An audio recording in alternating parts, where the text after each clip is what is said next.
Domenica 14 febbraio, Noventa Vicentina ha celebrato con particolare solennità la giornata del ricordo, in memoria delle vittime delle foibe e dell'esodo forzato di tanti nostri connazionali da Istria e Dalmazia, a conclusione della Seconda Guerra Mondiale.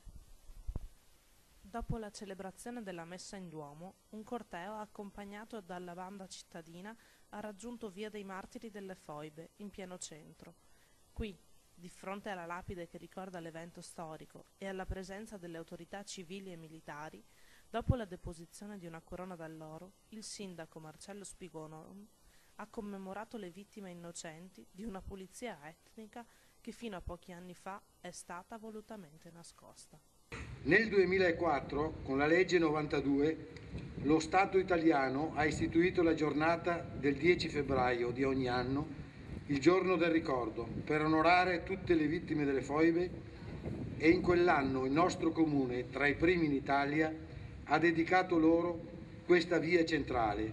Lo scorso anno, in collaborazione con la Consulta Giovanile, abbiamo posizionato la presente lapide commemorativa, per rendere questo luogo l'angolo del ricordo delle migliaia di cittadini italiani massacrati per motivi etnici e politici in Venezia Giulia e in Dalmazia dall'armata assassina comunista jugoslava di Tito e dai loro fiancheggiatori, soprattutto dopo la fine della Seconda Guerra Mondiale. Questo barbaro crimine è rimasto per molti, troppi anni, nascosto o addirittura smentito dalle autorità politiche italiane per convenienze interne e internazionali. Il sindaco ha poi ricordato il dramma degli esuli costretti ad abbandonare un patrimonio di affetti, ricordi, memorie. La giornata odierna è dedicata anche a tutti gli italiani, esuli dalla Venezia Giulia, dall'Istria e dalla Dalmazia, che furono costretti ad abbandonare dal governo comunista jugoslavo le loro case, il loro patrimonio di affetti all'indomani della fine della Seconda Guerra Mondiale. Abbiamo davanti agli occhi le drammatiche immagini della loro partenza dai porti di Fiume, di Pola e di Zara, su navi cariche delle poche cose che erano riusciti a radunare, derisi e insultati, privi di ogni mezzo economico e di lavoro. Pensiamo alla tragedia di lasciare tutto, di vedere la propria casa occupata, di arrivare in una patria distrutta dalla guerra. Oggi onoriamo la sofferenza di tutti questi italiani e dei loro discendenti e rivolgo un affettuoso saluto a quelli residenti a Noventa, come rappresentante di tutta la nostra comunità, che non vuole dimenticare questa pagina terribile della nostra storia. Viva l'Italia ed onore alle vittime delle foibe. Successivamente è intervenuto l'assessore Mattia Veronese, che ha portato il saluto dell'assessore regionale Donazzan e ha ribadito l'importanza di una presa di coscienza che deve essere condivisa per divenire patrimonio comune. Porto anche i saluti dell'assessore Elena Donazzan, assessore regionale, che oggi dovrebbe essere qui, purtroppo per impegni istituzionali mi ha delegato per un saluto. Assessore Donazzan, una lettera che questa settimana ha inviato a tutte quante le scuole del Vicentino e del Veneto, ha ricordato come sia importante la memoria. Una memoria che finalmente è condivisa.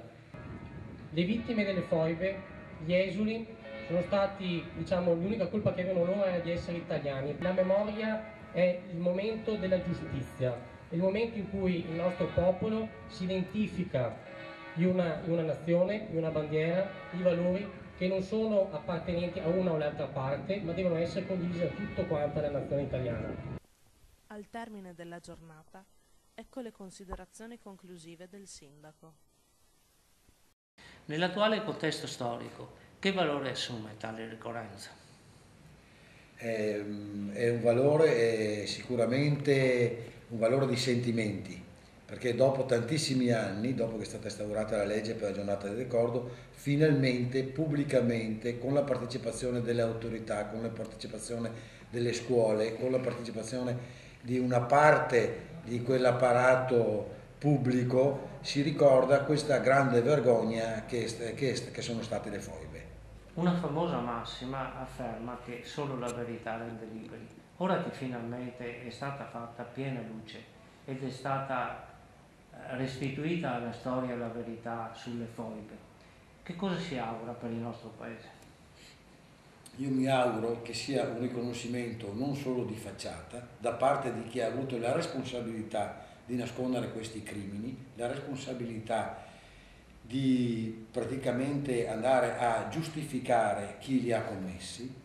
Ecco, che ci sia questa presa di coscienza, di modo che chi ha subito questo, anche se oramai sono rimasti in pochi, ma chi l'ha sempre saputo, da chi gliel'ha raccontato, sempre naturalmente da chi l'ha subito, che questo non sia un odio che rimane nel tempo, ma diventi una pacificazione. La pacificazione però ci può essere solo dopo il riconoscimento di questa responsabilità, altrimenti diventa rabbia, la rabbia diventa odio e l'odio diventa costante.